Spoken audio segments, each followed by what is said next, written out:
Galavo.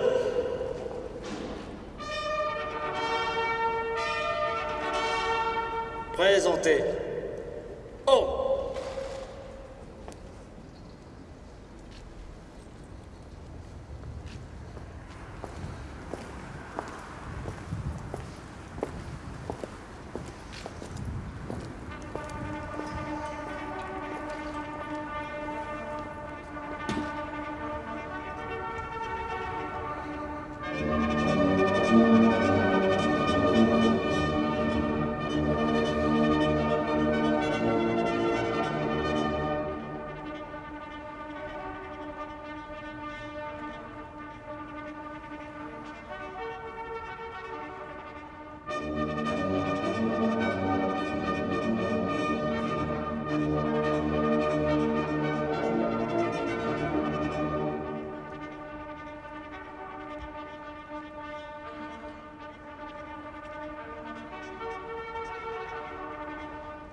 Dispositif rassemblé pour rendre les honneurs funèbres militaires au général Gudin, colonel Arnaud Martin, commandant le 1er régiment d'artillerie de Bourgogne, à vos ordres, Madame la Ministre.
reposer. En repos. Garde à vous.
opposé.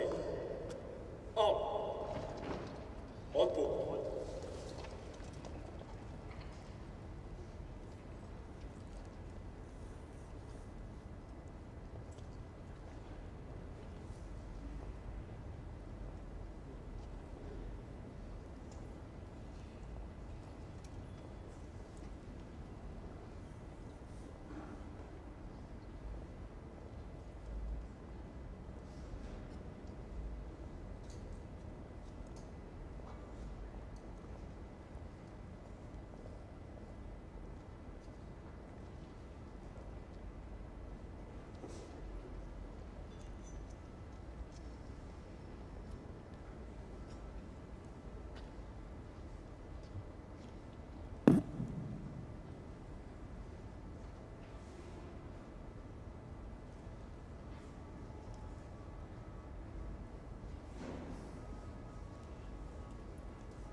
Monsieur le ministre conseiller de l'ambassade de Russie, Mesdames, Messieurs les parlementaires, Mesdames, Messieurs les élus, Monsieur le chef d'état-major des armées en général, Monsieur le gouverneur militaire de Paris, mon général, Monsieur le gouverneur des Invalides, mon général, Mesdames, Messieurs les officiers généraux, officiers, sous-officiers, militaires du rang, personnel civil des armées, Mesdames, Messieurs. Il aurait pu avoir le destin du colonel Chabert et revenir d'entre les morts, au beau milieu de Paris, du Paris de la Restauration, réclamer sa famille, ses titres, sa fortune et les honneurs que la France, quel que soit le régime qui préside à ses destinées, doit à un grand soldat. Or, il n'en fut rien. Enterré à la hâte le long des murailles de la ville de Smolensk, le général Gudin, fauché par un boulet de canon le 16 août 1812 lors de la campagne de Russie, mort quelques jours plus tard des suites de ses blessures, n'a pas, comme Chabert, pu remonter de la fosse commune vers le monde des vivants. Il n'eut pas ainsi à affronter, comme son jumeau littéraire, l'ingratitude de ses contemporains, après que l'aigle, baissant définitivement la tête, se soit envolé du palais des Tuileries pour ne plus jamais y revenir. La dépouille du général Gudin est donc restée ensevelie pendant plus de 2 siècles dans la terre russe où le souvenir de son héroïsme puis de sa seule présence s'est peu à peu effacé, jusqu'à sortir définitivement de la mémoire des hommes. L'hiver, le terrible hiver russe, qui avait eu raison de la grande armée et des ambitions continentales de l'empereur Napoléon Ier, avait donc aussi recouvert du manteau de l'oubli les restes de ce général français. Pendant les 2 siècles qui suivirent, d'autres guerres, d'autres révolutions, d'autres morts se sont succédés en Russie, au point de mélanger en une seule et même tragédie humaine des millions de destinées individuelles broyées par l'histoire. Que pesait le souvenir de Charles-Étienne Gudin, comte de la Sablonnière et général d'Empire, face à ces 2 siècles de tourments et d'effroi qui avaient vu l'Europe sombrer dans la folie, la nuit et le brouillard. Il a fallu l'opiniâtreté d'une poignée de passionnés, français et russes, pour que sa sépulture soit découverte dans les sous-sols d'une ancienne discothèque miraculeusement épargnée par une coulée de béton qui aurait dû en emporter, mais cette fois-ci définitivement, son souvenir. Authentifiés grâce à une expertise ADN, les restes de Charles-Étienne Gudin ont ainsi pu être rendus à sa famille et à la France, avec l'accord du gouvernement russe, que je me dois de remercier ici pour ce geste plein de noblesse. La carrière militaire du général Gudin commence avant que l'histoire de notre pays ne change de face, sous l'Ancien Régime, à l'école militaire de Brienne, où il aura pour condisciple un jeune homme au fort accent corse et qui répond alors au curieux prénom de Napoléon. Cette jeunesse partagée va bien évidemment marquer la vie et le destin de celui auquel nous rendons aujourd'hui les honneurs militaires. Napoléon ne pointait pas encore sous Bonaparte lorsque le jeune Gudin entre dans le corps des gendarmes du roi, puis au régiment d'Artois Infanterie, où son père a servi et dont son oncle a commandé une compagnie. Pour quelques années encore, la naissance, fût-elle de robe, restait le passeport indispensable pour espérer la gloire militaire. Alors que la Révolution bat son plein, le jeune officier est envoyé avec son régiment à Saint-Domingue. Destin paradoxal que celui de cette île sucrière, possession française depuis le règne de Louis XIV, dont l'activité économique est alors entièrement construite sur l'esclavage, mais qui va servir de base arrière pour l'armée française au moment de la guerre d'indépendance des États-Unis d'Amérique et verra se lever, dès avant 1789, le puissant courant de pensée abolitionniste qui, un jour, emportera définitivement ce système inhumain. Gudin est alors le témoin de la lutte acharnée que vont se livrer les planteurs et les esclaves insurgés, qui révélera à Toussaint l'ouverture et annonce, avec plus d'un demi-siècle d'avance, la future guerre de succession aux États-Unis. Après moins d'un an passé sur l'île, dont l'histoire n'a rien retenu d'autre que sa présence, le jeune condisciple de Bonaparte à Brienne rentre sur le continent où il s'engage dans les guerres de la Révolution et du Directoire. Simple aide de camp en 1792, remarqué et estimé par les plus grands, de Deux-Aix à Gouvion-Saint-Cyr, en passant par Moreau, il est promu général de brigade à 30 ans pour sa grande bravoure. Ce fut aussi le rôle de l'armée de la grande nation, de cette armée dont les militaires présents aujourd'hui sont les héritiers directs, que de promouvoir le talent et le courage sans distinction d'origine ou de naissance. Une armée qui donnait sa chance à un fils de maçon, de cultivateur, d'aubergiste ou de garde champêtre de devenir un jour maréchal. Une armée enfantée par la Révolution et magnifiée par la gloire de l'Empire, qui allait ouvrir l'horizon social de milliers d'hommes en leur offrant des trajectoires et des carrières impossibles sous la monarchie, alors que les grades militaires étaient la chasse gardée d'une caste nobiliaire. On ne comprend pas l'immense popularité de Napoléon, une popularité qui permettra même à son neveu de se faire élire président de la République au suffrage universel en 1848, si l'on ne prend pas conscience de l'immense espoir de promotion et même d'éducation que la Grande Armée a fait naître en son temps dans les profondeurs de la société d'alors, marquée depuis des siècles par le poids des privilèges. Cet idéal d'élévation et de promotion, je le dis ici devant la dépouille d'un soldat devenu général à 30 ans, est toujours resté celui de l'armée française. Une armée qui offre une chance de s'élever et d'apprendre à tous ceux, quelle que soit là encore leur origine et leur formation initiale, qui font le choix de la rejoindre. À la tête du 3e corps de cette grande armée, le général Gudin se couvre de gloire à Auerstadt, Eylau, Abensberg ou Pressburg.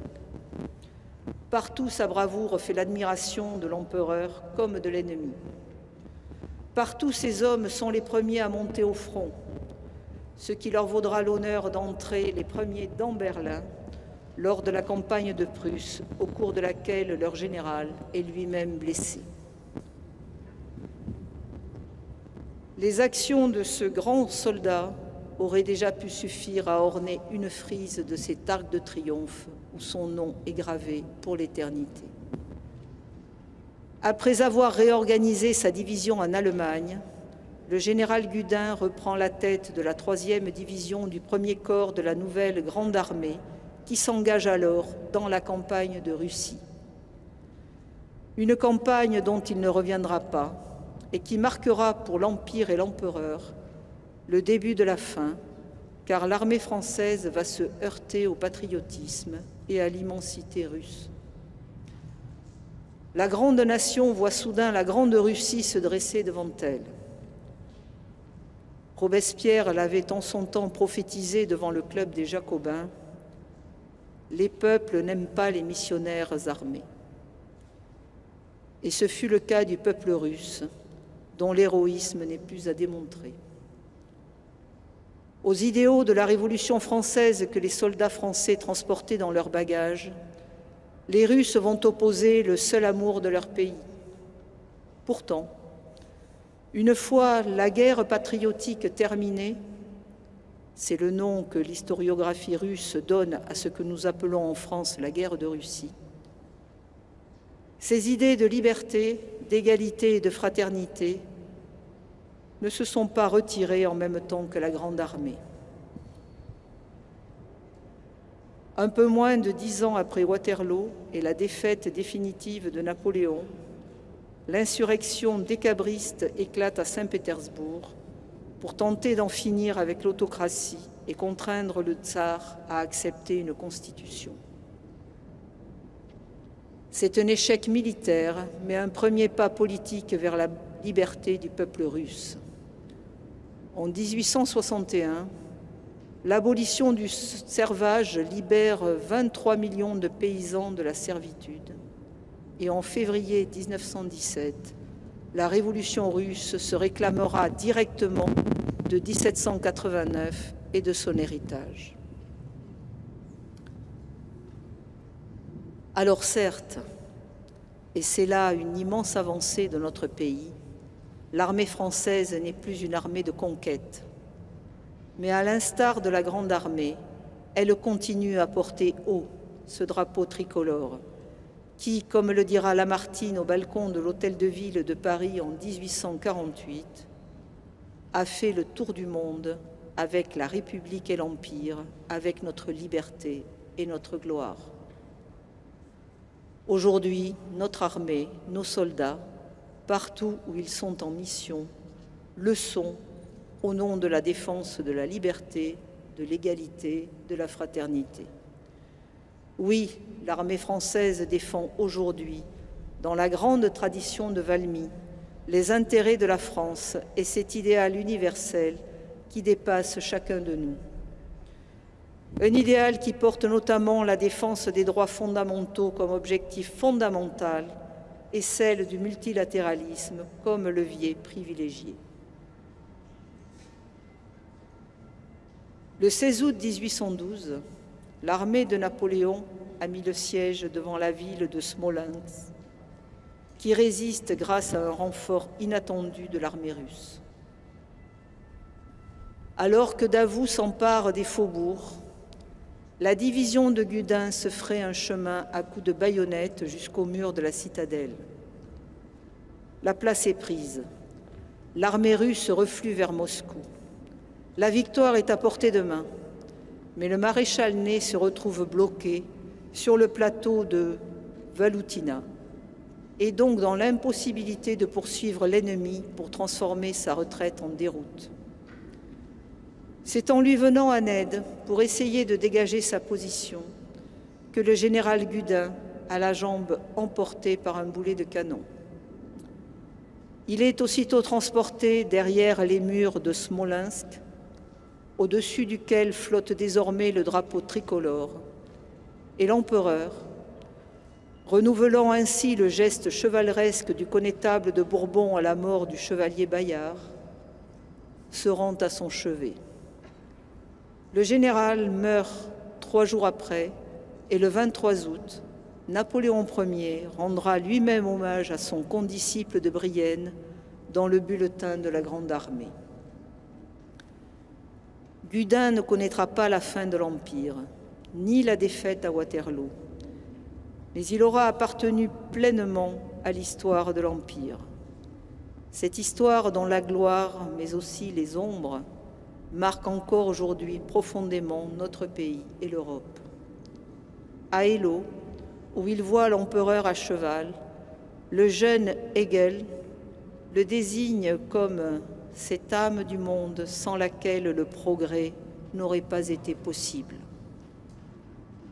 Nous sommes aujourd'hui évidemment plus nuancés que le philosophe allemand, mais il serait vain de nier la place que l'héritage de l'Empire occupe aujourd'hui dans notre droit et dans nos institutions.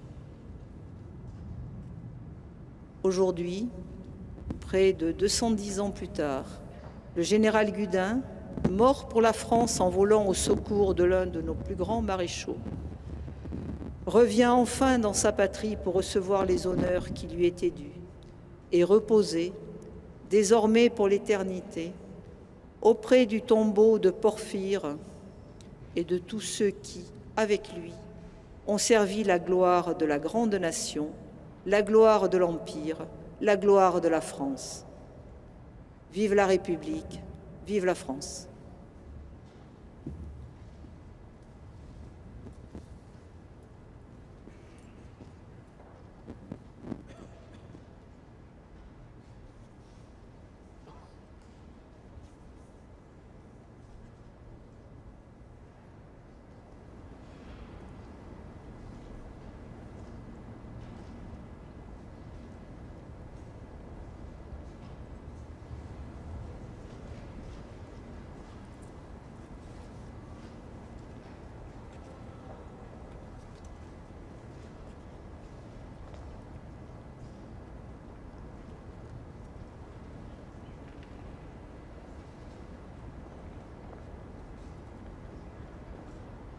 Garde à vous.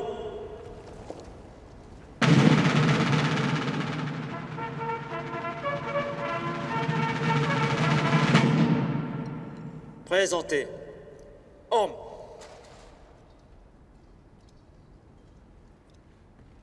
Aux morts.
Reposez.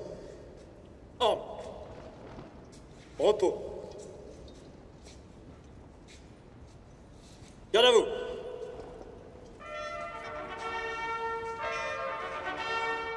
Présentez. Ordre.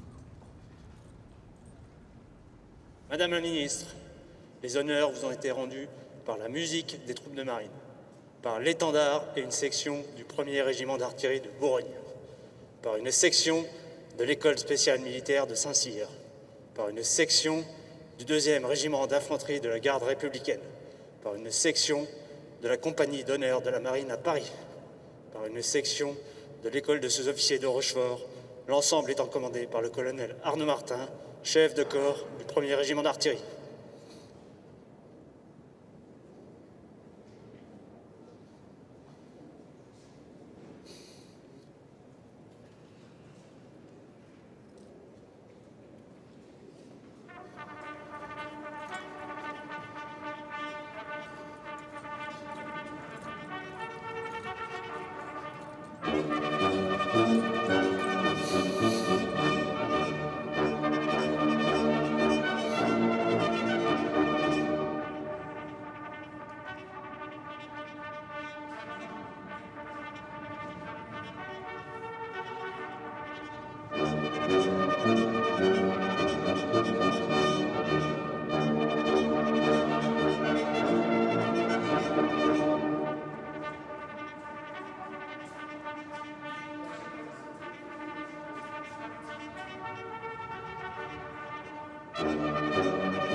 Reposez.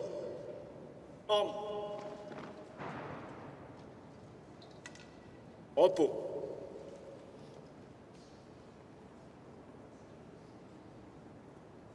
Garde à vous.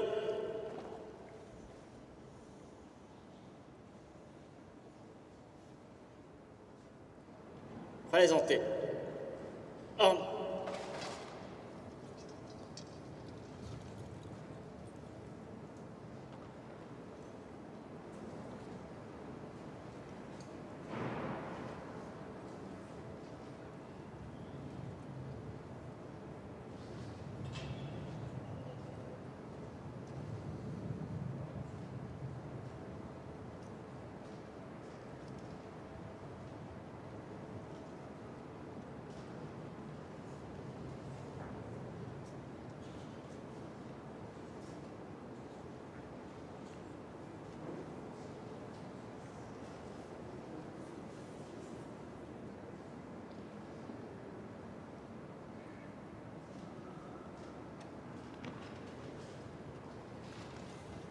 Allez, étendard.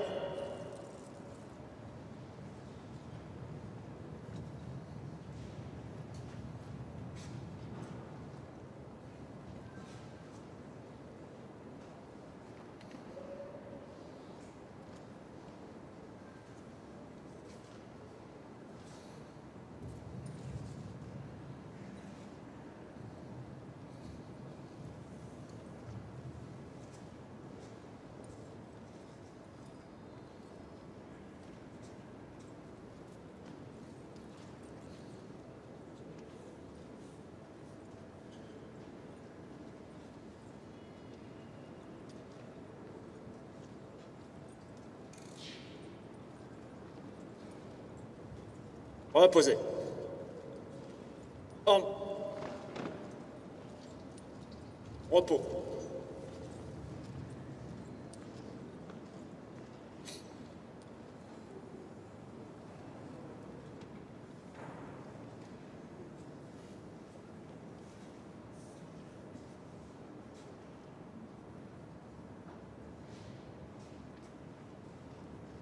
Garde à vous. Présentez. Orme. À la disposition du commandant d'unité interarmée pour la dislocation du dispositif.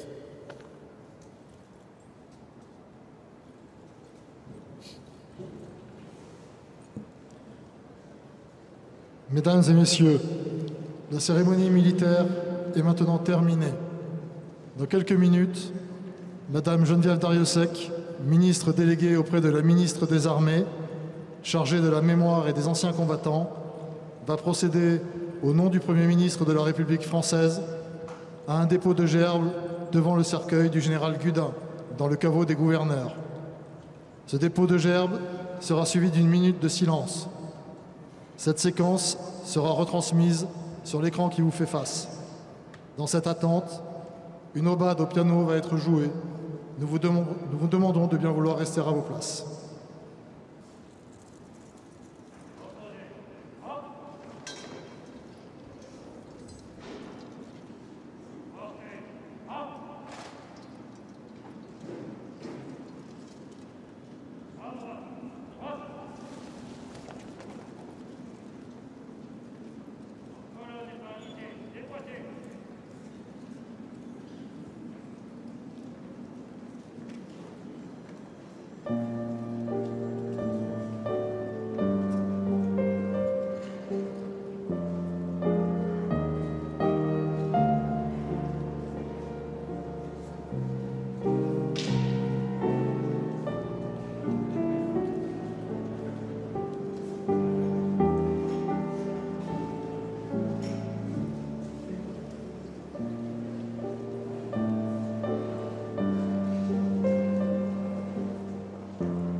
Merci.